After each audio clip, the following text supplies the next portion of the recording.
Hindi! Ang sigaw na yon ay pumunit sa solemne at mabigat na katahimikan ng St. Michael Crematorium, isang sigaw na nagmula sa isang babaeng nakasuot ng asul na uniforme ng janitor, ang buhok na nakatali sa isang magulong bun, at ang mga matay ng lalaki sa pinaghalong takot at desperasyon. Si Laya. Itinulak niya ang kanyang maliit na pangangatawan laban sa mabigat na pinto ng horno. Ilang pulgada na lang bago ito tuluyang magsara. Naramdaman niya ang init na bumuga mula sa siwang, isang paalala ng pagiging pinal ng apoy sa loob. 2 security guard ang mabilis na humawak sa kanyang mga braso. "Miss, ano bang ginagawa mo? Bawal dito." Ngunit hindi nagpatinag si Leah. Ang kanyang mga mata ay nakatuon sa isang babaeng nakasuot ng itim na bestida, ang mukha'y nababalot ng perpektong pighati. Si Angelica, ang nobya. Sa likod nito ay ang mga doktor na may mga mukhang blanko at pagod, at ang patriarka ng pamilya Alcantara, si Don Ricardo, na nakatayo na parang isang estatwang gawa sa bato. Buhay pa siya. Sigaw ulit ni Leah, ang boses ay nanginginig, ngunit puno ng isang kakaibang katiyakan. "Parang awa niyo na, huwag ninyo ituloy. Buhay pa si Sir Marco." Humakbang palapit si Angelica. Ang kanyang mga matay nag-aapoy sa galit sa likod ng kanyang malungkot na pagkukunwari. "Sino ka para gumawa ng eksena dito? Isa ka lang hamak na janitor. Wala kang alam. Patay na ang mapapangasawa ko." "Nagkakamali po kayo," pakiusap ni Leah. Naramdaman niya ang paghigpit ng hawak ng mga gwardya. May pulso pa siya. Mahina, pero naroon. Isa sa mga doktor ang umiling. "Imposible. We did everything. For hours, we tried to revive him. Wala nang heart rate. Brain dead na siya. The machines don't lie." Ang mga salitang iyon, "machines don't lie," ay parang rumagasa sa isip ni Leah. Ngunit mas malakas ang alaala ng kanyang lolo, isang manggagamot sa kanilang probinsya. Naalala niya ang magaspang nitong kamay na nakapatong sa kanya, ang init na dumadaloy mula rito, at ang mga salitang ibinulong nito sa kanya noong bata pa siya. Ang buhay, apo, ay parang isang sinulid. Minsan, sobrang nipis nito na hindi na makita ng mata o marinig ng kahit anong aparato. Pero kung pakikiramdaman mong mabuti gamit ang iyong puso at kaluluwa, mahahawakan mo pa rin ang dulo nito. Ang sinulid ng buhay. Iyon ang naramdaman niya kanina nang utusan siyang linisin ang VIP suite sa huling pagkakataon. Sa isang iglap, sa hindi maipaliwanag na dahilan, napahawak siya sa kamay ni Marco Alcantara na nakalatag sa kama. At doon, naramdaman niya ito.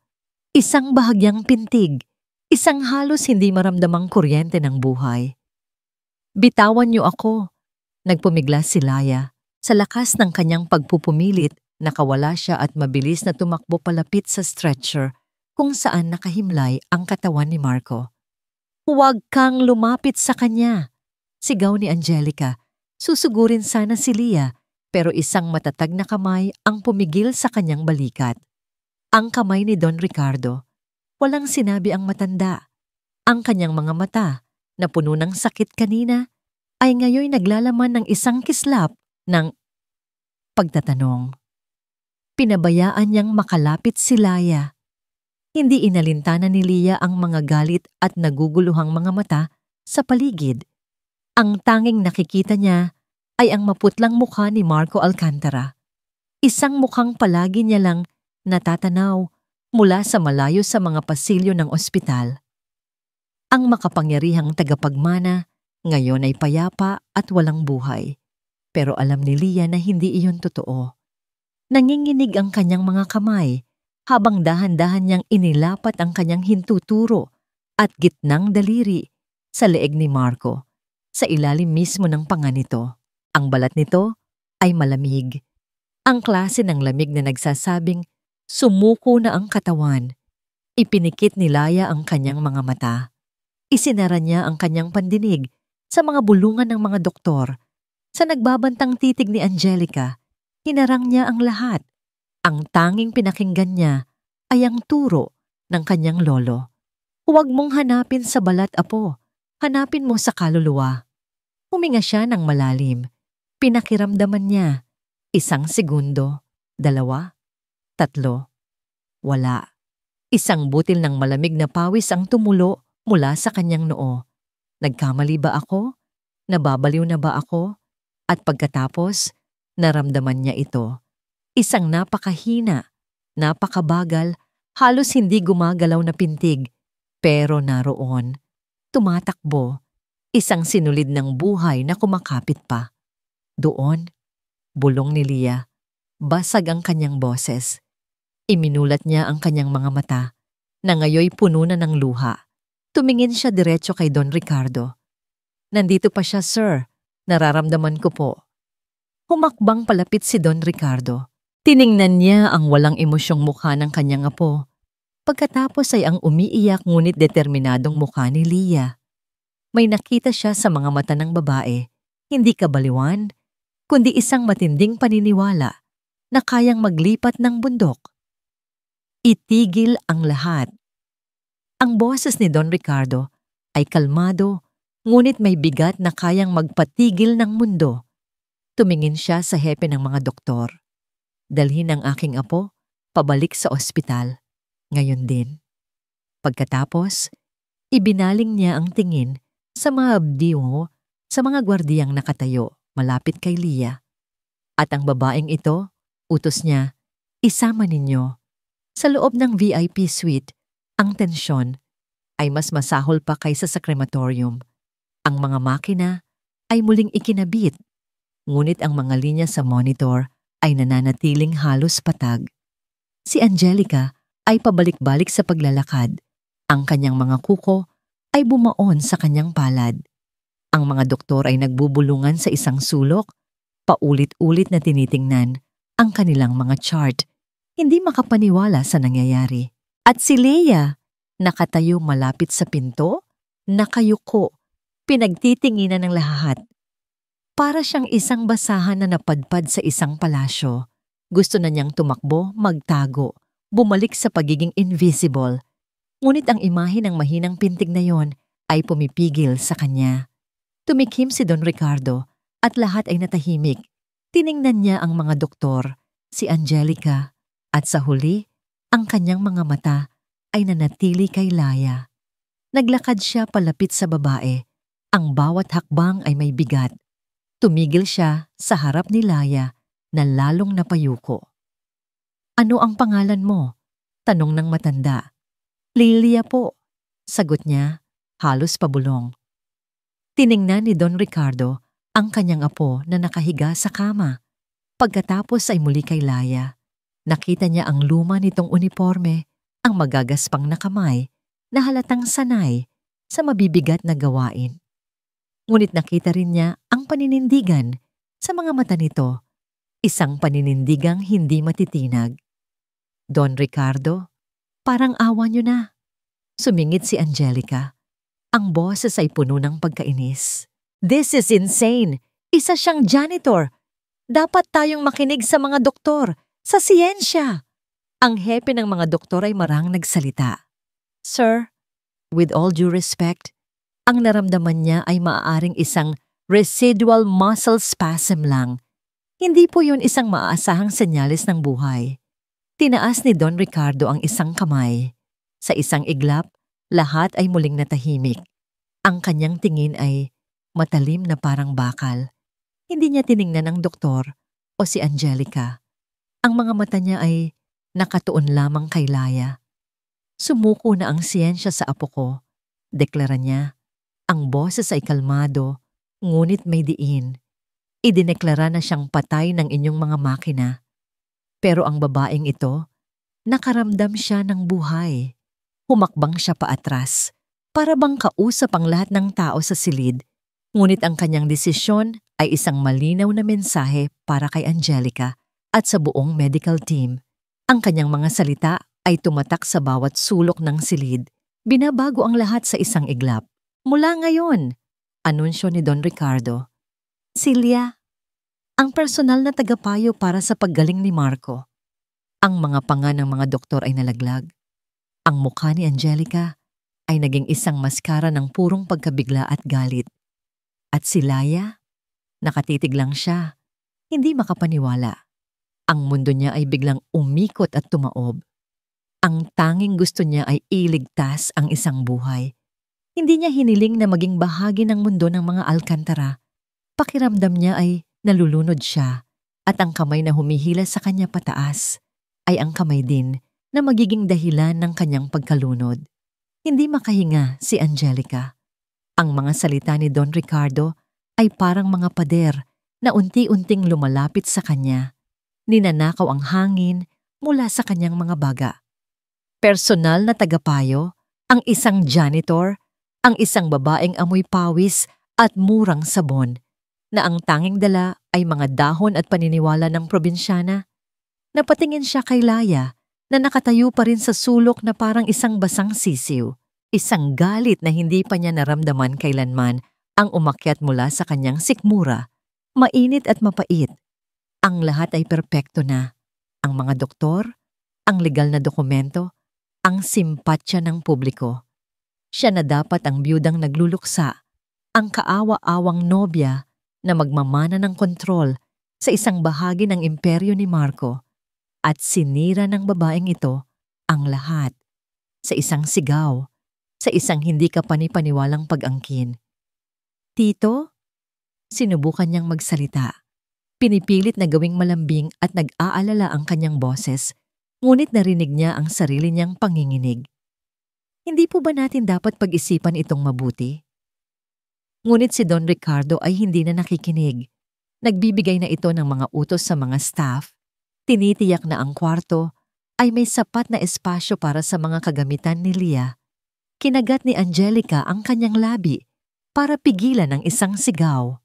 Tumingin siya kay Marco, ang kanyang perpektong, walang buhay na si Marco. Ang kanyang tiket sa isang buhay na hindi na niya kailangang magpanggap. Ngayon, heto siya ulit. Nakakabit sa mga makina, isang pag-asa na para kay Angelica ay isang sumpa. Kinabukasan, ang amoy ng pinakuluang dahon at ugat ay humalo sa malinis at kemikal na amoy ng ospital. Naabutan ni Angelica si Laya sa isang sulok ng suite, abala sa pagdikdik ng kung ano-anong halaman sa isang maliit na lusong na gawa sa bato. Ang tunog ay nakakairita, ang amoy ay masangsang, parang ritual ng mangkukulam, isip niya. Anong ginagawa mo? Tanong niya, hindi na nag-abalang itago ang pandidiri sa kanyang boses. Nag-angat ng tingin si Lia, ang kanyang mga mata ay nagpapakita ng pagod ngunit determinasyon. Mga halamang gamot po, ma'am, para po makatulong sa pag-circulate ng dugo niya. Ma'am? Ngumisi si Angelica. Bakit dahil ba tagapayo ka na? Hindi mo na ako kailangang tawaging Ma'am Angelica. Ang bilis mo namang umakyat. Napayuko si Laya. Hindi po sa ganoon, Ma'am Angelica. Lumapit si Angelica. Ang kanyang mga takong ay tahimik na tumutunog sa sahig. Makinig ka sa akin, basurahan. Bulong niya. Sapat lang para marinig nilang dalawa. Hindi ko alam kung anong laro ang nilalaro mo, pero itigil mo na. Umalis ka na habang may pagkakataon ka pa. Dahil kapag nalaman ni Don Ricardo na isa ka lang palang manloloko, sisiguraduhin kong hindi ka lang sa probinsya mo babalik. Baka sa kulungan ka pa mapunta. Nakita niya ang takot na gumuhit sa mukha ni Lia at nagdulot iyon ng isang munting kasiyahan sa kanya. Ngunit bago pa makasagot si Lia, bumukas ang pinto at pumasok si Don Ricardo. Agad na nagbago ang mukha ni Angelica. Napalitan ng pag-aalala ang kanyang galit. Oh, Lia, hayaan mong tulungan kita dyan, sabi niya sa isang matamis na boses, na parang hindi niya ito ininsulto, ilang segundo lang ang nakalipas. Tito, mabutit nandito na kayo. Nag-aalala lang ako sa mga ipinapainom niya kay Marco. Hindi ba dapat dumaan muna ito sa pagsusuri ng mga doktor? Umiling si Don Ricardo. Ang mga doktor ay sumuko na sa kanya, Angelica. Ngayon, ibibigay natin ang tiwala sa pananampalataya. Pananampalataya. Gustong matawa ni Angelica ng malakas. Ang tanging pinaniniwalaan niya ay pera at kapangyarihan, at ang dalawang yon ay unti-unting nawawala sa kanya. Kailangan niyang gumawa ng paraan. Kailangan niya ng isang alas. Isang alas na sisira, hindi lang sa kredibilidad ni Leah, kundi sa buong pagkatao nito. Habang nagkukunwaring nag-aayos ng kanyang makeup sa banyong gawa sa marmol, kinuha niya ang kanyang cellphone. Ang kanyang mga daliri ay mabilis na nag-dial ng isang numero mula sa isang lumang contact list, isang numero na inakala niyang hindi na niya kailanman tatawagan ulit. Isang ring, dalawa. Hello? Isang magaspang na boses ng lalaki ang sumagot. Enzo, sabi ni Angelica. Ang kanyang boses ay malamig at matalas na parang yelo. Narinig niya ang pagtawa sa kabilang linya. Angelica, akalain mo nga naman, ang reyna ng Maynila na patawag sa isang hamak na taga-probinsya. Anong kailangan mo? Pera? Mas mahalaga pa sa pera, sagot ni Angelica. Nakatingin sa sarili niyang refleksyon sa salamin, isang mukhang perpekto at kalmado. May kilala ka bang babae dyan na ang pangalan ay Laya? Laya, hindi ko alam ang apelyido. Isang manggagamot daw. Muling tumawa si Enzo, ngunit sa pagkakataong ito, may bahid ng pait.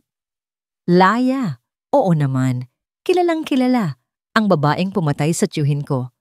Isang ngangiti ang sumilay sa mga labi ni Angelica. Jackpot. Gusto kong pumunta ka dito sa Maynila, utos niya. May isang basura tayong kailangang iligpit. Natahimik si Enzo saglit. Pagkatapos ay nagsalita ito, ang boses ay puno ng kasamaan. All expense paid trip papuntang Maynila para sirain ang buhay ni Leah. Huwag mo nang ulitin. Papunta na ako. Good. Pinatay ni Angelica ang tawag at itinago ang cellphone. Tinitigan niya ang kanyang refleksyon sa salamin. Ang mga mata niya ay nag-aapoy sa tagumpay. Pinunasan niya ang isang pekeng luha sa gilid ng kanyang mata at nagsanay ng isang malungkot na ngiti. Perpekto. Lumabas siya ng banyo, handa ng muling gampanan ang papel ng isang nag-aalalang nobya. Ngunit sa kanyang isip, isang pangungusap lang ang paulit-ulit. Malapit na ang katapusan mo, Leah. Sa kabilang linya, sa isang madilim na bahay sa probinsya, ibinaba ni Enzo ang telepono. Tumingin siya sa isang luma at kupas na litrato ni Leah sa kanyang wallet. Isang kangangiti ang gumuhit sa kanyang mga labi. Isang ngiting puno ng paghihiganti. Papunta na ako. Bulong niya sa hangin. Para tapusin ang sinimulan ko. Ang bawat araw sa loob ng VIP suite ay isang laban. Para kay Laya, hindi ang paghahalo, mga ugat at dahon ang mahirap o ang paggugol ng maraming oras sa pagbabantay. Ang tunay na kalbaryo ay ang mga titig. Naramdaman ni Laya ang mga matang nakaturok sa kanyang likod sa tuwing siya'y gumagalaw. Narinig niya ang mga pabulong na salita sa pasilyo kapag siya'y dumadaan. Mangkukulam. Kawawang pamilya Alcantara. Nagpapadala sa isang pekeng manggagamot. Tingnan natin kung hanggang kailan yan. Ang mga salita ay parang maliliit na karayom na tumutusok sa kanyang balat. Sa bawat bulong, nanliliit siya. Bumabalik ang anino ng nakaraan. Ang mga alaala ng galit na mga mukha sa kanyang probinsya. Ang mga akusasyon. Ang kahihiyan. Ito na naman. Paulit-ulit na lang. Isang hapon, habang marahan niyang ipinupunas ang isang basahang isinawsaw sa maligamgam na pinakuloang dahon ng bayabas sa mga braso ni Marco, isang doktor ang pumasok. Hindi niya tinangkang itago ang pagdududa sa kanyang mukha. Miss Laya, sabi ng doktor. Ang tono ay formal ngunit malamig. Nais lang naming ipaalala na anumang substance na ilalagay mo sa katawan ng pasyente ay dapat dumaan sa aming laboratorio. Hindi kami maaaring managot sa anumang side effects ng iyong mga pamamaraan. Napayo ko si Leah, hinigpitan ng hawak sa basahan. Naiintindihan ko po, Doc. Panglabas lang po ito para hindi manuyo ang kanyang balat. Umiling ang doktor. Kahit na, this is highly irregular. At umalis na ito, nag-iwan ng isang malamig na katahimikan. Sumiksik sa dibdib ni Leah ang pagtatampo. Ginagawa niya ang lahat ng kanyang makakaya. Ang tanging gusto niya ay tulungan ang lalaking ito na kumakapit pa sa sinulid ng buhay. Bakit napakahirap para sa kanila na maniwala? Huwag kang magpaapekto, Laya, sabi niya sa sarili. Gawin mo ito para sa kanya, hindi para sa kanila. Ang tanging liwanag niya sa madilim na mundong yon ay si Don Ricardo.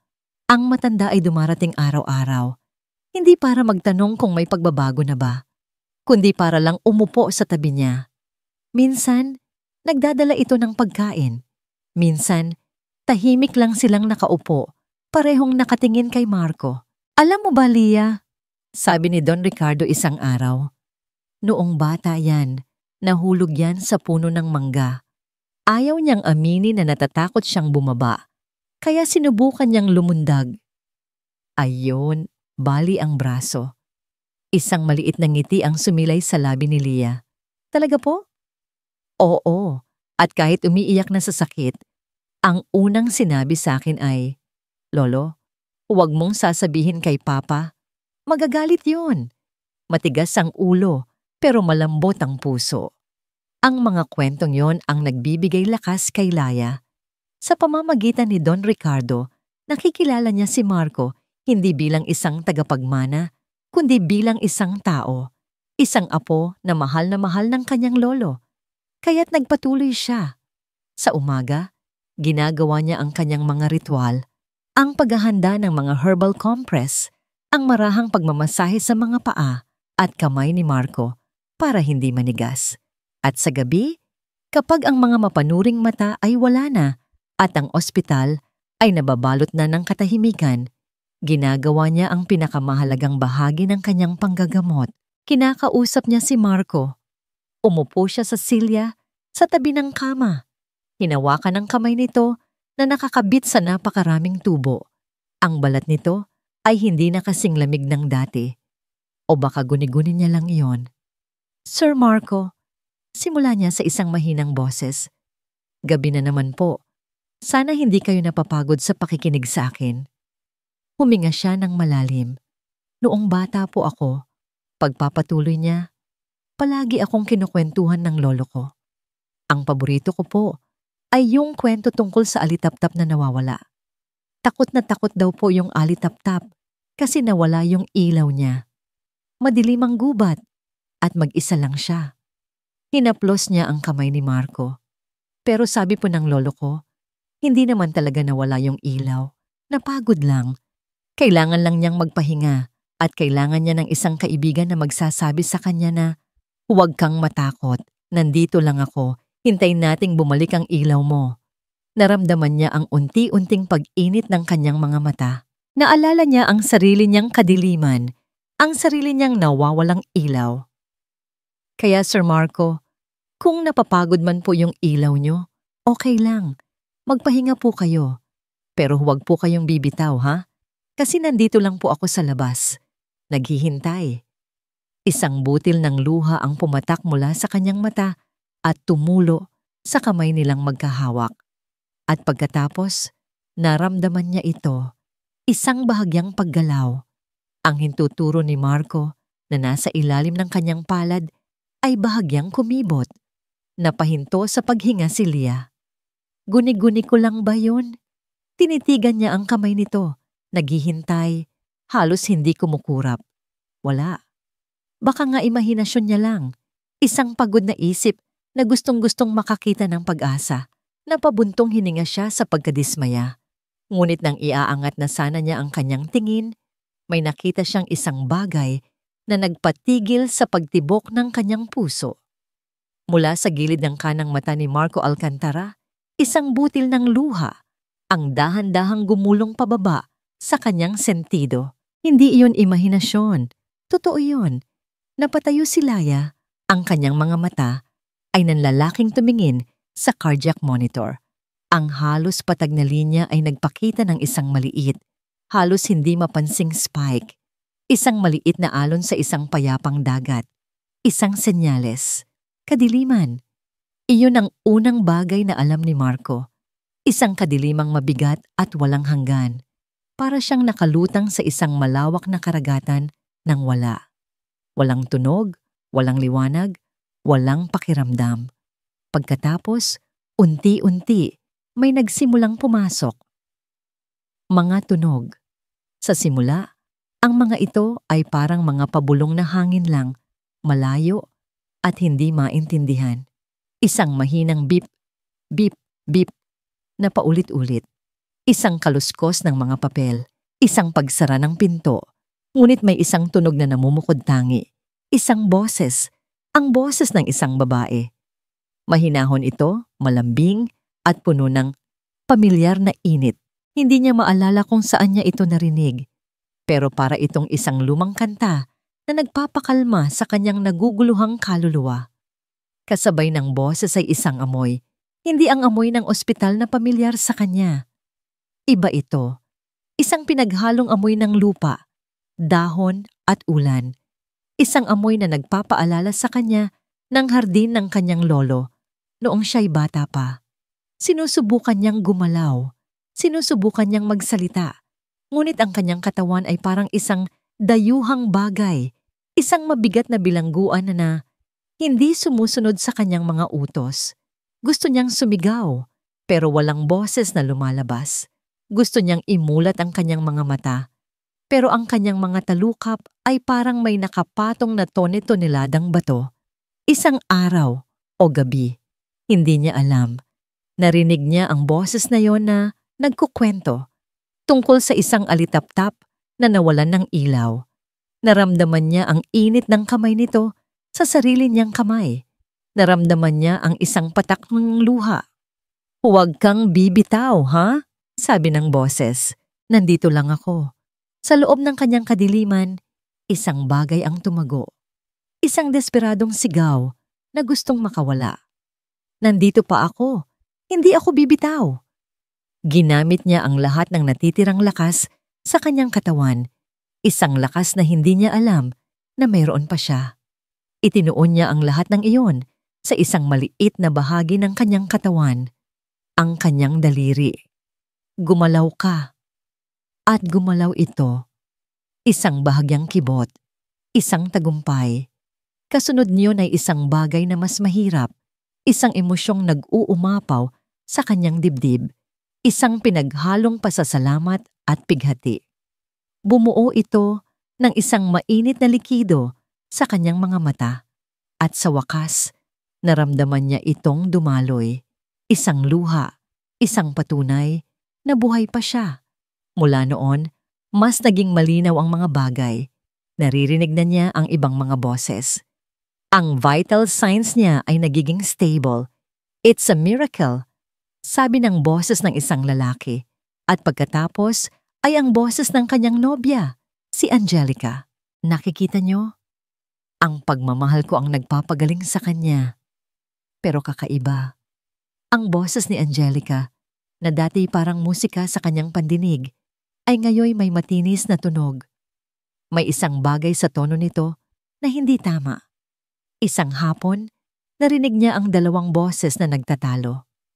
"Lumayo ka sa mapapangasawa ko," sabi ng boses ni Angelica, puno ng yelo. "Gusto ko lang pong makatulong," sagot ng mahinahong boses, ang boses ng nagkukwento. "Hindi namin kailangan ng tulong mo," sigaw ni Angelica. "Isa kang manloloko. Ahas, umalis ka na dito bago pa kita ipakaladkad palabas." Naramdaman ni Marco ang isang pagkirot sa kanyang dibdib. Bakit ganoon magsalita si Angelica? Ang babaeng kilala niya ay mabait at mahinhin. Hindi ito ang Angelica na kanyang minamahal. Sinubukan niyang muli. Araw-araw, sinusubukan niyang basagin ang mga pader ng kanyang bilangguan. Ang bawat paghinga ay isang pagpupunyagi. Ang bawat pagtibok ng puso ay isang laban. Ang boses ng babae at ang amoy ng mga halaman ang nagsisilbi niyang lakas. Hanggang sa isang araw, naramdaman niya ang isang pagbabago. Ang bigat sa kanyang mga talukap ay parang bahagyang gumaan. Ang kadiliman ay hindi na lubos na itim. Mayroon ng mga guhit ng kulay abong liwanag. Narinig niya ang boses na malapit sa kanya. Kumakanta ito ng isang lumang kundiman, isang himig na pamilyar, ngunit hindi niya matukoy. Ito na, sabi niya sa sarili. Ngayon na, ginamit niya ang lahat ng lakas na naipon niya. Lahat ng pag-asa na ibinigay sa kanya ng boses na yon. Itinuon niya ito sa kanyang mga mata. Magbukas kayo. Sa una, isang siwang lang. Isang nakakasilaw na puting liwanag ang pumasok at napapikit siyang muli. Sinubukan niya ulit. Mas dahan-dahan ngayon. Unti-unti. Ang puting liwanag ay nagkaroon ng hugis. Ang kisame ng ospital. Ang IV drip sa kanyang tabi. At isang muka. Ang muka ng isang babae. Simple lang ang kanyang itsura. Walang kolorete at may ilang hibla ng buhok na nakawala sa kanyang tali. Ang kanyang mga mata ay malaki at kulay kape. At sa mga matang yon, nakita ni Marco ang pagod, pag-aalala, at isang kislap ng hindi makapaniwalang tuwa. Hindi ito si Angelica. Siya ang may-ari ng boses. Nagtagpo ang kanilang mga mata. Sa isang mahabang sandali, walang gumalaw. Tila huminto ang oras. Nakita niya ang pagkabigla sa mukha ng babae na agad napalitan ng mga luhang namumuo. Sinubukan ni Marco na magsalita. Ang kanyang lalamunan ay tuyong-tuyo, parang disyerto. Ang kanyang mga labi ay halos hindi gumagalaw. Ngunit kailangan niyang malaman. Kailangan niyang marinig ang boses nito para patunayang hindi niya iyon imahinasyon. No. Ang salita ay lumabas na parang isang basag na bulong, isang magaspang na hangin. Sino ka? Sa loob ng isang linggo, ang VIP suite ay naging isang munting paraiso para kay Laya. Ang paggising ni Marco ay nagdala ng liwanag hindi lang sa mga mata ng pamilya Alcantara, kundi pati na rin sa puso ni Lia. Ang mga bulong-bulungan sa pasilyo ay napalitan ng mga humahangang tingin. Ang mga doktor na dati nagdududa ay ngayon nagtatanong na sa kanya tungkol sa mga halamang gamot na kanyang ginagamit. Ngunit ang pinakamahalaga sa lahat ay si Marco. Isa pa, Lia, sabi ni Marco. Ang boses ay mahina pa, ngunit may determinasyon na. Nanginginig ang kanyang kamay habang sinusubukang abutin ang baso ng tubig sa bedside table. Kaya niyo po yan, sir, sagot ni Laya. Nakaluhod sa tabi ng kama, ang kanyang mga kamay ay nakaalalay sa ilalim ng braso ni Marco. Pero hindi ito tinutulungan. Isipin niyo lang po na yung baso, yan yung manibela ng paborito niyong sasakyan. Isang bahagyang nangiti ang sumilay sa labi ni Marco. Ang layo naman noon, ngunit ipinikit niya ang kanyang mga mata, huminga ng malalim, at muling sinubukan. Sa pagkakataong ito, ang kanyang mga daliri ay sumayad sa baso. Isang maliit na tagumpay, ngunit para sa kanilang dalawa, ito'y parang panalo sa isang kampeonato. Iyon ang naging takbo ng kanilang mga araw. Mga munting tagumpay, mga kwentuhan, mga tawanan. Nalaman ni Lia na mahilig pala si Marco sa mga lumang pelikulang Pilipino. Nalaman naman ni Marco na takot pala si Lia sa butiki. Sa mga sandaling iyon, hindi sila ang tagapagmana at ang janitor. Sila ay 2 taong nagkakatulungan, nagkakaintindihan. Ang kagalakang nararamdaman ni Laya ay payapa at dalisay. Sa unang pagkakataon, sa loob ng maraming taon, naramdaman niyang may halaga siya. Na ang kanyang regalo ay hindi isang sumpa, kundi isang biyaya.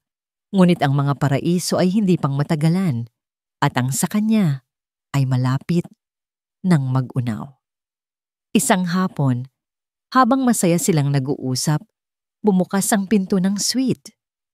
Pumasok si Angelica, nakasuot ng isang puting bestida na nagpapatingkad sa kanyang malaanghel na kagandahan. Ang kanyang nangiti ay kasing tamis ng pulot, ngunit hindi ito umabot sa kanyang mga mata. At hindi siya nag-iisa. Sa likod niya ay isang lalaki. Nakasuot ito ng itim na polo shirt, medyo gusot, at ang kanyang mga mata ay gumagala sa buong silid na parang isang mangangasong naghahanap ng bibiktimahin. Noong una, hindi siya nakilala ni Leah. Ngunit nang ngumiti ang lalaki, isang nangiting hindi umaabot sa mata, isang nangiting puno ng kasamaan. Nanlamig ang mga kamay ni Leah. Ang baso ng tubig na hawak niya ay biglang bumagsak sa sahig, nabasag at kumalat ang tubig. Para bang may bumara sa kanyang lalamunan. Ang lahat ng hangin sa silid ay tila nawala.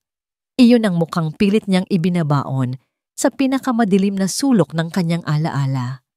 Ang mukhang nagdala sa kanya ng kahihiyan at takot. Si Enzo. "Marco, mahal ko," sabi ni Angelica. Lumapit at hinalikan si Marco sa pisngi na parang hindi napansin ang tensyon sa silid. "May bisita ako para sa'yo. O, mas tamang sabihin, para sa ating lahat." Iginawi niya ang kanyang kamay patungo kay Enzo. Siya si Enzo. At meron siyang ilang bagay na gustong ibahagi tungkol sa napakagaling nating tagapayo. Ang paraan ng pagbigkas ni Angelica sa salitang tagapayo ay puno ng lason.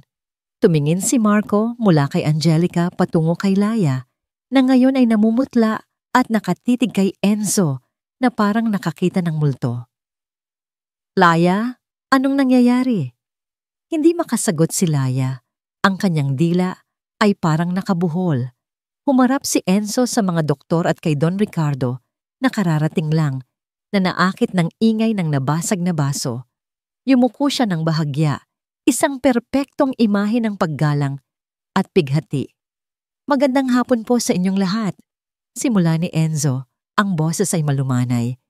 Ngunit may panginginig na tila pinipigil ang emosyon. "Ako po si Enzo de Guzman, mula sa probinsya ng San Mateo. Pumunta po ako dito dahil nalaman ko sa balita ang tungkol sa himala na ginawa ni Leah." Tumingin siya kay Laya at sa isang saglit, ang kanyang mga mata ay nag-apoy sa pagkasuklam. "Nakikita niyo po, hindi na ako nagulat." Pagpapatuloy niya, "Dahil nakita ko na ang galing niya noon, ginamit niya ang parehong mga halamang gamot, ang parehong mga bulong sa aking tiyuhin, ang aming butihing Mayor de Guzman." May isang kolektibong paghinga sa silid. Nagsimulang magbulungan ang mga doktor. "Ano ang nangyari sa kanya?" tanong ni Don Ricardo. Ang boses ay seryoso. Tumingin si Enzo sa sahig na parang nagpipigil ng luha. "Namatay po siya." Ang dalawang salitang yon ay parang isang malakas na sampal sa mukha ni Leah. Napahawak siya sa gilid ng kama para suportahan ang sarili.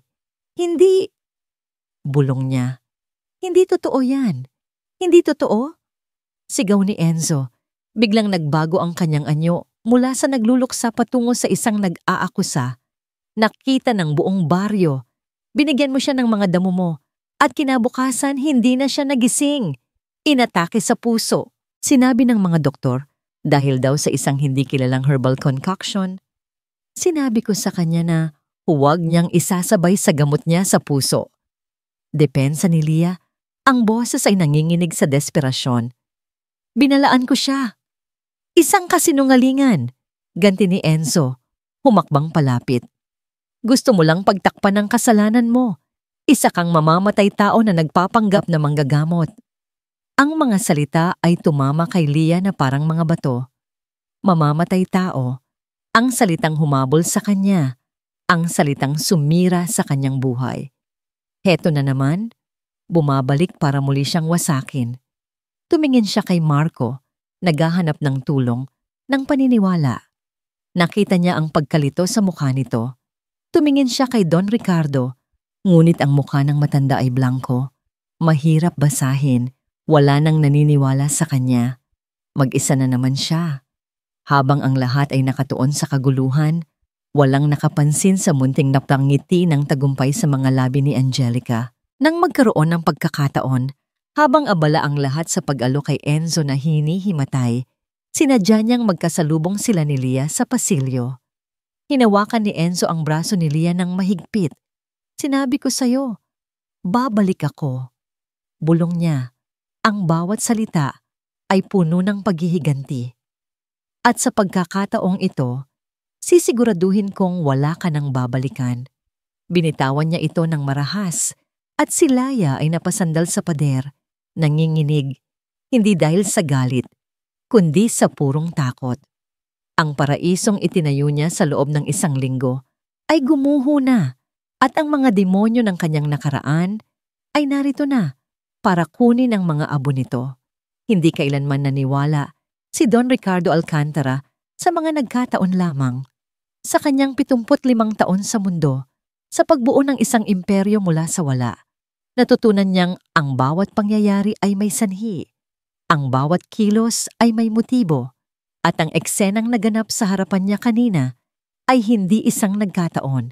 Ito ay isang palabas. Habang pinapanood niya ang lalaking nagngangalang Enzo na umiiyak sa balikat ng isang doktor at si Angelica na nag-aalalang nakatitig dito, isang malamig na pakiramdam ang gumapang sa kanyang likuran. Ang tiyempo ay masyadong perpekto, ang akusasyon ay masyadong kalkulado. Dumating ito sa eksaktong sandali kung kailan si Marco ay nagpapakita na ng malaking paggaling, isang paggaling na pinangungunahan ni Lia. Pinanood niya si Lia na nakasandal sa pader ng pasilyo, ang mukha ay isang maskara ng pagkatalo at purong takot. Nakita niya ang sinseridad sa takot na yon, at iyon ang nagpatibay sa kanyang hinala. Walang nakapansin sa kanyang pag-alis. Naglakad siya papalayo sa gulo. Ang kanyang mga hakbang ay mabigat at may layunin. Hindi siya pumunta sa kanyang opisina sa itaas na palapag. Sa halip, lumabas siya ng ospital at sumakay sa kanyang kotseng naghihintay. Sa opisina sa Makati, utos niya sa kanyang driver, ang kanyang tunay na opisina, ang puso ng Alcantara Corporation, ang lugar kung saan walang puwang ang emosyon, tanging mga katotohanan at malamig na luhika lamang. Pagdating niya roon, isang lalaking nasa mid-40s, nakasuot ng simpleng barong, ang naghihintay na sa kanya. Si Mr. Reyes, ang kanyang pinagkakatiwalaang private investigator sa loob ng 20 taon. "Sir," bati ni Reyes, yumuko ng bahagya. "Reyes," sabi ni Don Ricardo, umupo sa kanyang malaking silyang gawa sa leather. "Ano ang bago?" Hindi siya nagtanong tungkol kay Lia o sa eskandalo sa ospital. Iyon ay ingay lamang, isang diversion. Ang kanyang focus ay nasa simula ng lahat ng ito, ang aksidente ni Marco. "Mayroon na po akong nakuha, sir," sabi ni Reyes, naglalagay ng isang manipis na brown envelope sa ibabaw ng makintab na mesa ni Don Ricardo. Ang kopya ng resulta ng unang blood test na ginawa kay Sir Marco. Nakuha ko po mula sa isang source sa loob ng laboratorio. Ito yung test na ginawa pagdating niya sa ER. Bago pa man siya tuluyang bumagsak at idineklarang patay. Kinuha ni Don Ricardo ang envelope. Ang kanyang mga kamay ay kalmado, ngunit ang kanyang puso ay nagsimulang tumibok ng mas mabilis. Binuksan niya ito at inilabas ang isang piraso ng papel. Mga numero at mga teknikal na termino ang laman nito. Karamihan ay nasa normal na antas. Ngunit sa pinakailalim, sa ilalim ng seksyong toxicology screen, mayroong isang entry na minarkahan ng pula. Isang pangalan ng kemikal na hindi niya maintindihan, ngunit ang notasyon sa tabi nito ay malinaw. Unidentified neurosuppressant compound. Presence? Significant. "Ano ito?" tanong ni Don Ricardo. Ang boses ay mababa. Lumapit si Reyes. "Ayon po sa source ko, isang napakabihirang substance, sir. Hindi ito basta-basta mahahanap. Isang uri ng synthetic na lason na gawa sa laboratorio. Ang epekto po nito ay nakakatakot. Ipaliwanag mo." Pinapabagal po nito ang lahat ng sistema ng katawan sa isang kritikal na antas, sabi ni Reyes. Pinapatigil nito ang paggalaw ng kalamnan, pinapababa ang presyo ng dugo, at pinapabagal ang tibok ng puso, hanggang sa puntong halos hindi na ito madetect ng isang standard na EKG machine. Napatigil si Don Ricardo. Tumingin siya kay Reyes. Ang kanyang mga mata ay nanlilisik. Para kang patay, bulong ni Don Ricardo. Eksakto po, sir, kumpirma ni Reyes. It mimics death. Isang nakabibinging katahimikan ang bumalot sa opisina. Ang tunog lang ng aircon ang maririnig. Ang mga piraso ng puzzle ay nagsimulang magkabit-kabit sa isip ni Don Ricardo. Ang biglaang pagbagsak ni Marco, ang pagkabigo ng lahat ng makina na makita ang senyales ng buhay. Ang pagmamadali ni Angelica na ipakremate ang katawan. Hindi ito pagluluksa, isip niya. Ito ay pagtatangkang itago ang ebidensya. Biglang may naalala si Don Ricardo. Ang pangalan ng kemikal sa papel. Kahit hindi pamilyar, may isang bahagi nito na tumatak sa kanyang isipan. Inilabas niya ang kanyang pluma at isinulat ito sa isang piraso ng papel.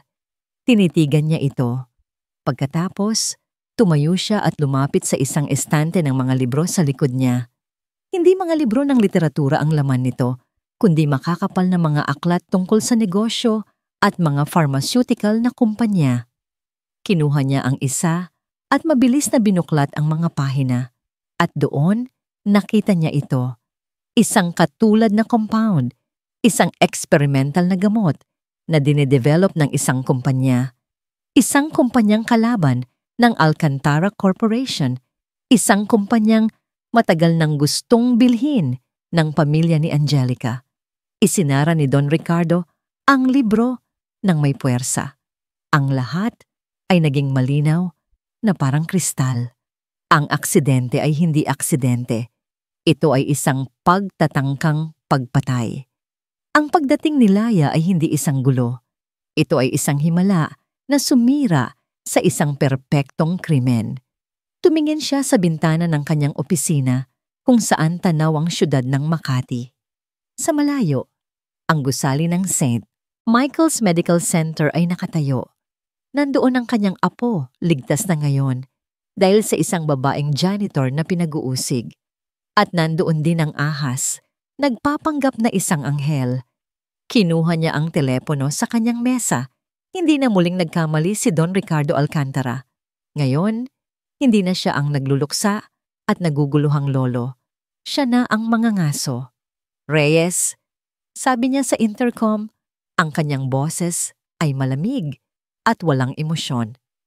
Sir, imbestigahan mo si Angelica. Utos niya, ang bawat salita ay may bigat ng isang hatol. Bawat galaw, bawat tawag, lahat. Walang palalampasin.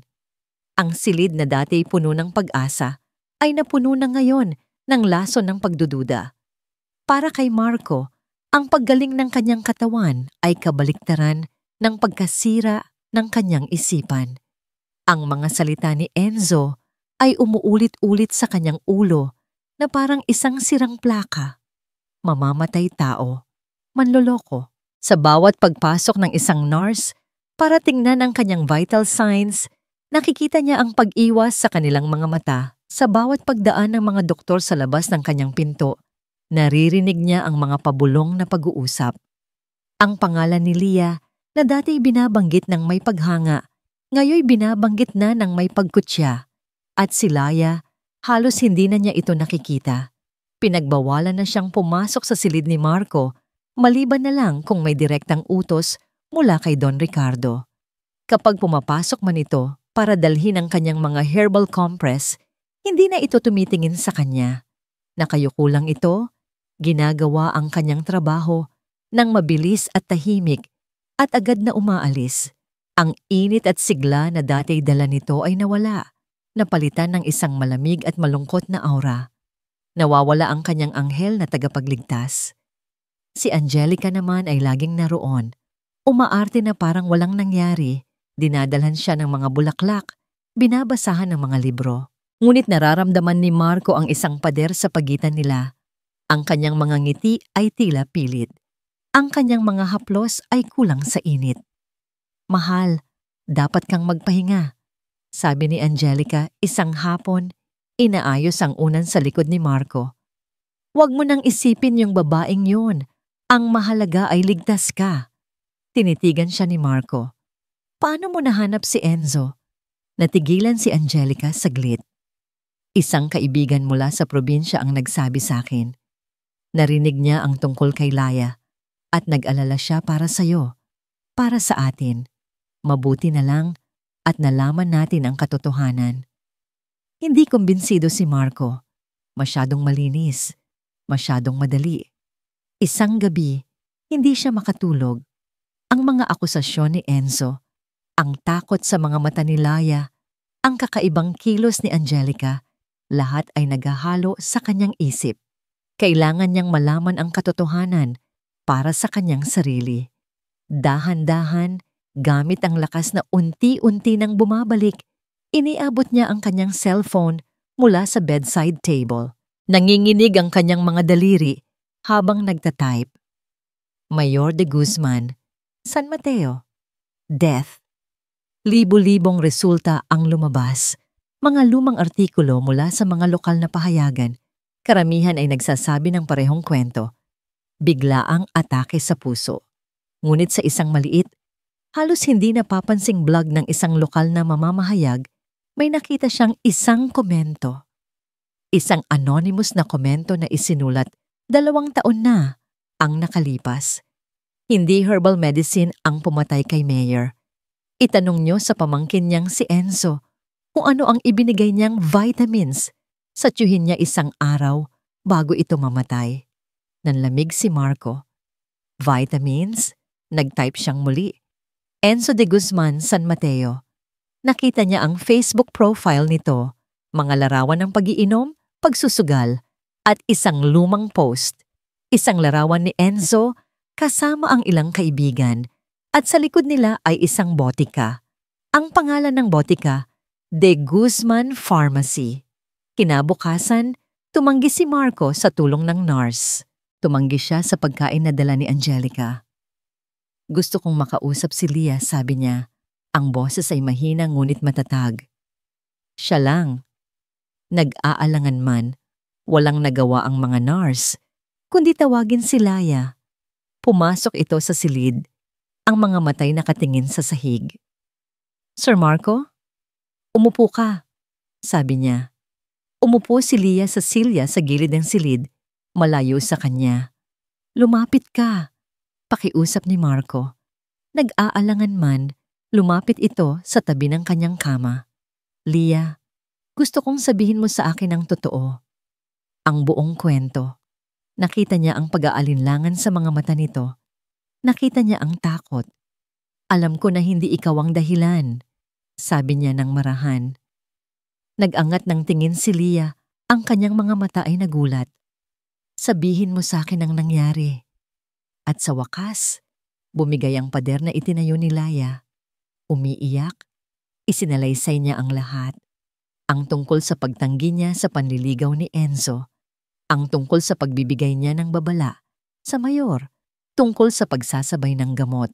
Ang tungkol sa paninisi sa kanya ng buong bayan sa pangunguna ni Enzo. Ang kanyang kwento ay hindi kwento ng isang mamamatay tao. Ito ay kwento ng isang biktima. Habang nagsasalita si Laya, ang tanging nakikita ni Marco ay ang sakit at katapatan sa mga mata nito. Ang parehong katapatan na nakita niya noong una siyang magmulat ng mga mata. Ito ang babaeng kumapit sa sinulid ng kanyang buhay noong lahat ay sumuko na. Paano niya ito pagdududahan? Hinawakan ni Marco ang kamay ni Lia. Nagulat ito at napatingin sa kanya. Naniniwala ako sa iyo, Lia, sabi niya. Ang kanyang boses ay puno ng katiyakan na ngayon lang niya naramdaman. Naramdaman niya ang panginginig ng kamay ni Lia sa loob ng kanyang palad. Ano man ang mangyari, pagpapatuloy niya, tinititigan ang mga mata nito. Nasa likod mo ako.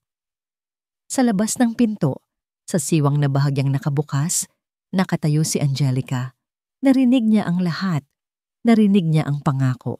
Narinig niya ang tiwala sa boses ni Marco. Isang tiwalang hindi na para sa kanya. Tumalikod siya. Ang kanyang malaanghel na mukha ay nabalot ng isang madilim na galit. Ang kanyang mga kamay ay nagkuyom.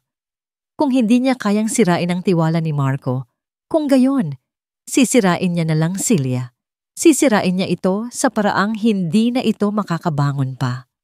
Ang paghihiganti ni Angelica ay hindi dumating na parang isang kulog. Dumating ito na parang isang tahimik at nakamamatay na salot. 2 araw matapos ang pag-uusap ni Leah at Marco, isang malaking press conference ang biglaang ipinatawag ni Angelica. Ang dahilan? Isang mahalagang anunsyo tungkol sa kalagayan ni Mr. Marco Alcantara at ang katotohanan sa likod ng kanyang paggaling. Mula sa maliit na TV sa pantry ng mga staff, pinanood ni Leah ang lahat. Ang kanyang puso ay kumakabog ng napakabilis. Isang masamang pangitain ang gumagapang sa kanyang dibdib. Lumabas si Angelica sa entablado, mukhang isang perpektong anghel na nagluluksa, nakasuot ng itim. Sa tabi niya, naroon si Enzo. Ang kanyang mga mata ay mapupungay na parang ilang araw nang umiiyak. Minamahal kong mga kaibigan sa media, simula ni Angelica. Ang boses ay basag at puno ng emosyon.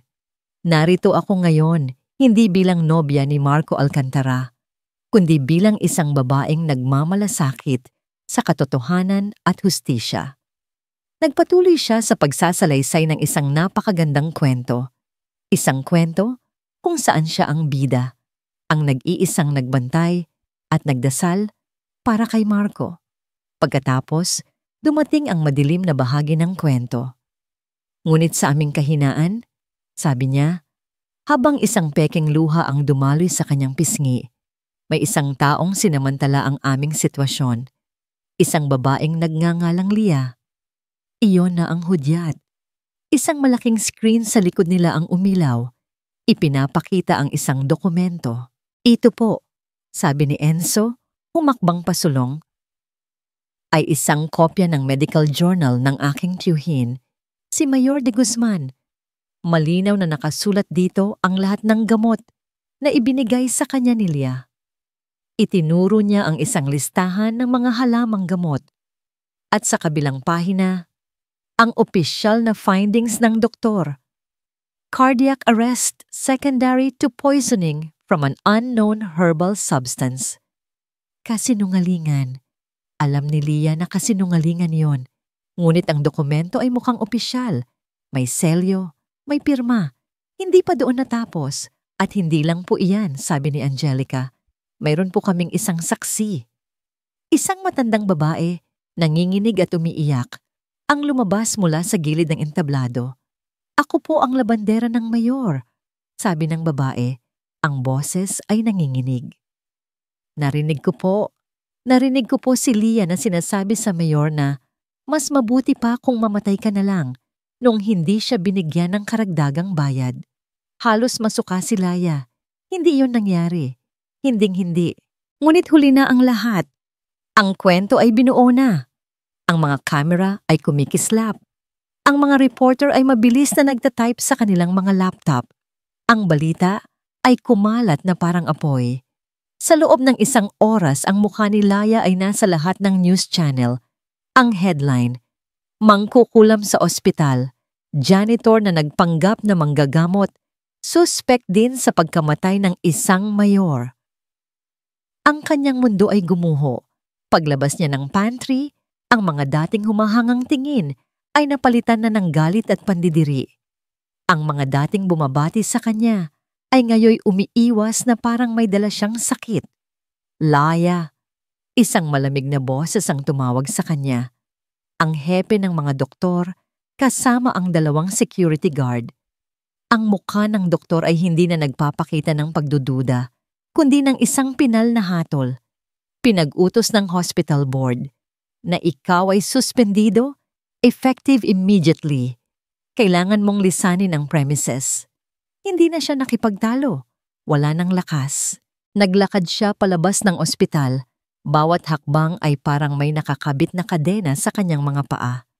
Ang mga flash ng camera mula sa mga reporter na naghihintay sa labas ay sumalubong sa kanya. Sinisilaw siya, tinutuligsa. Mamamatay tao. Manloloko. Nagtakip siya ng muka at tumakbo. Tumakbo siya nang walang direksyon hanggang sa marating niya ang isang maliit na parke. Umupo siya sa isang basang bangko sa ilalim ng ulan na nagsisimula ng pumatak. Nanginginig, nag-iisa, wasak. Ang nakaraan ay hindi lang bumalik, nilamon siya nito ng buo. At ang pinakamasakit sa lahat ay ang isiping baka pati si Marco, sa kabila ng kanyang pangako, ay maniwala na rin sa kanila. Paano lalabanin ng isang pangako ang isang buong mundong humahatol sa'yo? Kinuha niya ang kanyang lumang cellphone. Walang tawag, walang text. Naramdaman niya ang huling piraso ng pag-asa na unti-unting namamatay sa kanyang puso. Ito na yata ang katapusan. Biglang nag-vibrate ang kanyang cellphone. Isang text message. Mabilis niya itong binuksan. Isang maliit na kislap ng pag-asa ang sumibol. Baka si Marco. Ngunit hindi. Mula ito sa isang hindi kilalang numero. Ang mensahe ay maikli lang, ngunit ang bawat salita ay parang isang patalim na tumusok sa kanyang puso.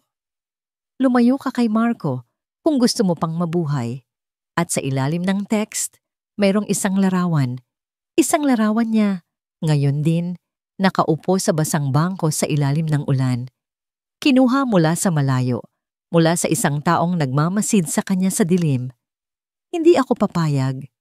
Ang boses ni Marco ay mahina pa rin dahil sa kanyang kondisyon, ngunit ang determinasyon dito ay kasing tigas ng bakal. Nakaupo siya sa kanyang kama, kaharap si Don Ricardo.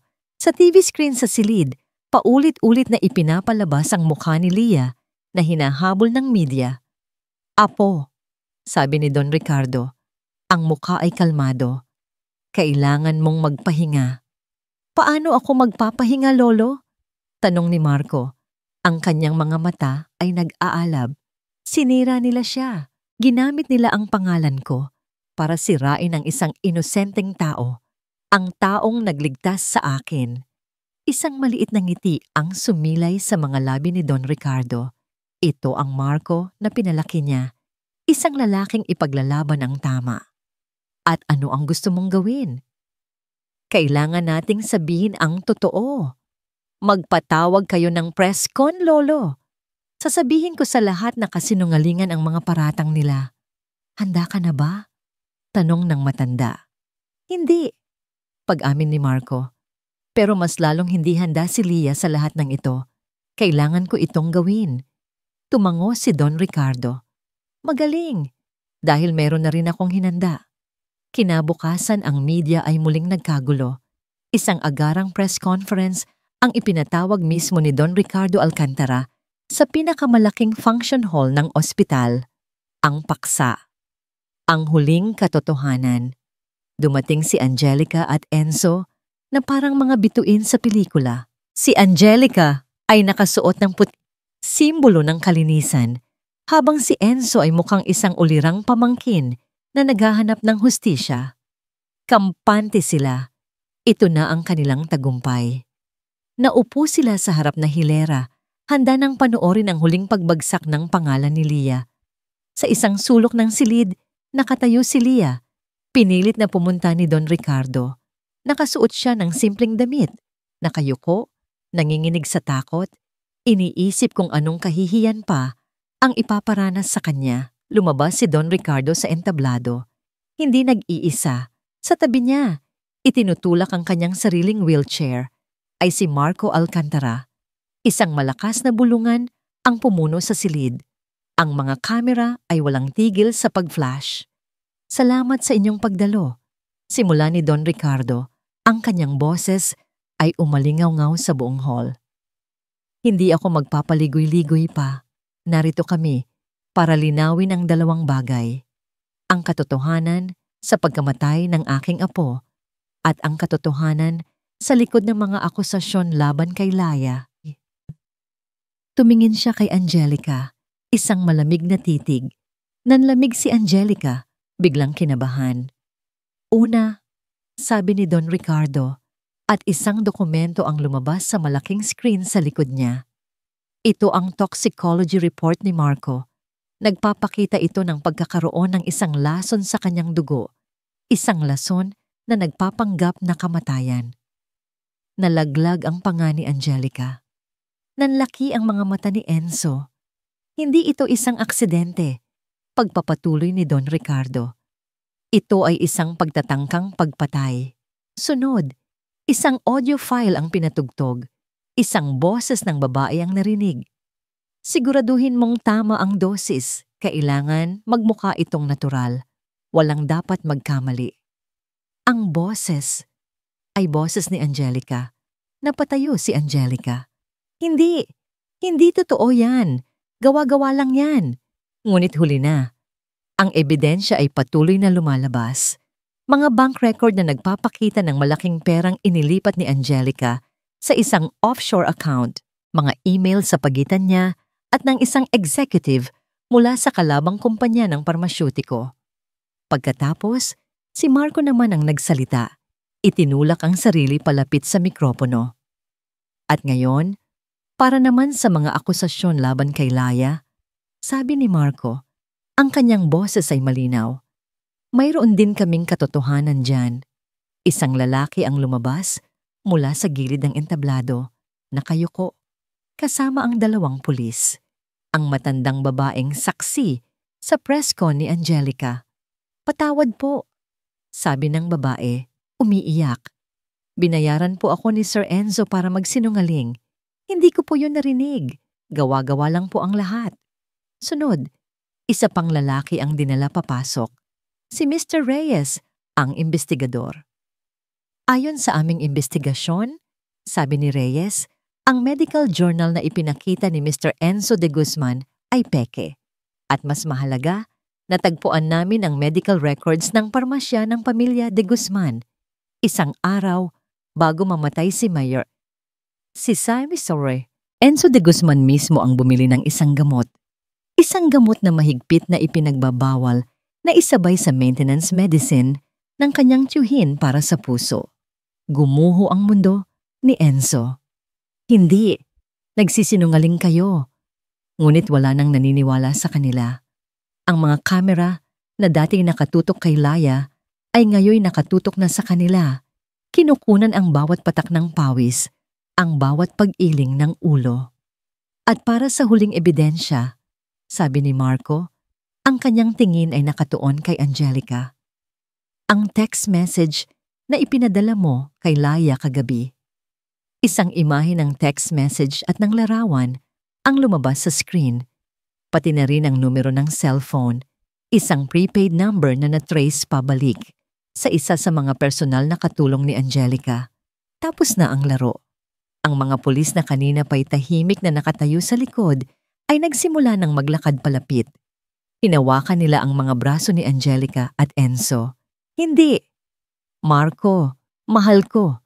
Maniwala ka sa akin. Sigaw ni Angelica, nagpupumiglas. Baka na lang nila ito. Mahal kita. Ngunit ang tanging nakita niya sa mga mata ni Marco ay awa at pandidiri. Habang hinihila palabas ang dalawa sa gitna ng kaguluhan, ng mga sigawan at ng walang katapusang flash ng kamera, isang katahimikan ang namayani sa pagitan ni Lia at Marco. Nakatitig lang si Lia, hindi makapaniwala sa nangyayari. Ang bigat na ilang taon na niyang pinapasan ay biglang nawala. Ang kahihiyan ay napalitan ng katarungan. Dahan-dahang itinulak ni Marco ang kanyang wheelchair palapit sa kanya. Sa harap ng daan-daang tao, sa harap ng buong mundo, kinuha niya ang mikropono sa huling pagkakataon. Tumingin siya kay Laya. Ang kanyang mga mata ay puno ng pasasalamat, pagsisisi at isang emosyong mas malalim pa. Siya ang nagligtas sa akin, sabi ni Marco. Ang boses ay nanginginig sa emosyon. Noong lahat kayo ay sumuko na, noong ang siyensya ay sumuko na, siya ang naniwala. Itinaas niya ang kanyang tingin at tinitigan si Leah ng may buong paghanga. Siya ang himala ko. Lumipas ang 6 na buwan. Ang hangin na umiihip sa bagong tayong hardin sa rooftop ng St. Michael's Medical Center ay may dalang amoy ng pinaghalong lavender, yerba buena at sampagwita. Sa gitna ng hardin nakatayo si Leah. Hindi na suot ang kanyang lumang uniforme ng janitor, kundi isang malinis na puting coat. Sa ibabaw ng bulsa sa kanyang dibdib, may nakaburdang mga gintong salita. Leah Sarmiento, Director, Alcantara Center for Integrative Medicine. Ngumiti siya habang pinagmamasdan ang mga doktor at nurse, ang mga parehong taong dati pinagbubulungan siya, na ngayon ay masayang nakikinig sa isang herbalist na nagpapaliwanag tungkol sa mga benepisyo ng tanglad. Ang buong pakpak ng ospital na ito, na dating isang lumang bodega, ay ngayoy isang modernong pasilidad na pinagsasama ang pinakamahusay sa agham at kalikasan. Ito ang pangarap ng kanyang lolo. At ngayon, ito ang kanyang katotohanan. Direktor Sarmiento, napalingon siya. Si Dr. Ramirez, ang hepe ng mga doktor na dating nag-aalinlangan sa kanya, ang papalapit. May dalang isang tasa ng tsa. Doc, bati ni Laya isang magalang na tango. Lemon ginger tea, sabi ng doktor. Inaabot ito sa kanya. Mula sa hardin natin. Sabi mo, maganda ito para sa stress. Salamat po, sabi ni Laya. Tinanggap ang mainit na tasa. Kami dapat ang magpasalamat sa iyo, Laya. Sabi ni Dr. Ramirez, isang sinserong nangiti ang nasa kanyang mga labi. Binuksan mo ang aming mga isipan. Tinuruan mo kaming makinig. Ang mga salitang yon ay mas mainit pa kaysa sa tsaa na hawak niya. Iyon ang pagkilalang matagal na niyang hinintay. Kinahapunan, pagkatapos ng trabaho, nag-iisa siyang nagpunta sa isang tahimik na lugar. Isang sementeryo. Tumayo siya sa harap ng isang simpleng lapida. Gregorio Sarmiento, ang pinakamagaling na manggagamot. Lolo, bulong niya, hinahaplos ang malamig na bato. Nagawa po natin. Natupad na po natin. Inilapag niya ang isang bouquet ng sariwang sampagita sa puntod. Sana po, proud kayo sa akin. Hindi ko po sinukuan ang regalo na ibinigay niyo. At may nakilala na rin po akong isang taong katulad niyo. Isang taong naniniwala sa akin kahit anong mangyari. Isang pamilyar na sasakyan ang huminto sa di kalayuan. Bumaba mula rito si Marco. Hindi na naka-wheelchair. Naglalakad na siya ng tuwid at matatag. May daladalang isang maliit na ngiti. Oras na, sabi nito nang makalapit. Magkahawak kamay silang umalis. Ang kanilang destinasyon ay hindi isang grandiyosong simbahan o isang mamahaling reception hall. Sa halip, pumunta sila sa hardin sa rooftop ng ospital na ngayoy napapalibutan na ng maliliit na ilaw at mga puting bulaklak. Naroon ang iilang piling panauhin, si Don Ricardo, na may mga luha ng kaligayahan sa kanyang mga mata, si Dr. Ramirez at ilang mga doktor at nurse na naging kaibigan na ni Leah. Walang media, walang ingay, tanging ang mga taong tunay na nagmamahal sa kanila. Sa ilalim ng papalubog na araw, sa harap ng isang maliit na hukom, ipinangako ni Laya at Marco ang kanilang mga puso sa isa't isa. Ang kanilang mga panata ay simple at taos-puso. Nang makilala kita, sabi ni Marco, hawak ang mga kamay ni Laya. Isa akong lalaking mayroon ng lahat, pero bulag sa kung ano ang tunay na mahalaga. Tinuruan mo akong makakita. Ikaw ang pulso noong wala na akong buhay. Ikaw ang aking himala. Leah. At ipinapangako kong aalagaan ko ang himalang ito habang ako'y nabubuhay. Si Leah naman, sa kanyang simpleng puting bestida, ay tumingin kay Marco. Ang kanyang mga mata ay nagniningning. Nang makilala kita, sabi niya, isa akong babaeng tumatakbo mula sa nakaraan. Takot sa sarili kong anino, tinuruan mo akong huminto at harapin ang takot. Ipinakita mo sa akin na ang tiwala ay mas malakas kaysa sa pagdududa. Ikaw ang naging ilaw noong nawawala ang sakin at ipinapangako kong magiging ilaw mo ako sa lahat ng araw ng ating buhay. Nang sila'y maghalikan, isang masigabong palakpakan ang umalingaw sa hardin. Habang papalubog ang araw, magkayakap silang nakatayo. Pinagmamasdan ang mga ilaw ng syudad na unti-unting sumisindi. Ang dating janitor at ang tagapagmana. Ang babaeng may regalo ng panggagamot at ang lalaking kanyang binigyan ng pangalawang buhay. At doon, sa ilalim ng papalubog na araw, pinatunayan ni Leah na ang pinakamalakas na panggagamot ay hindi nagmumula sa mga aklat o siyensya, kundi sa isang pusong puno ng pananampalataya at tapang na magmahal.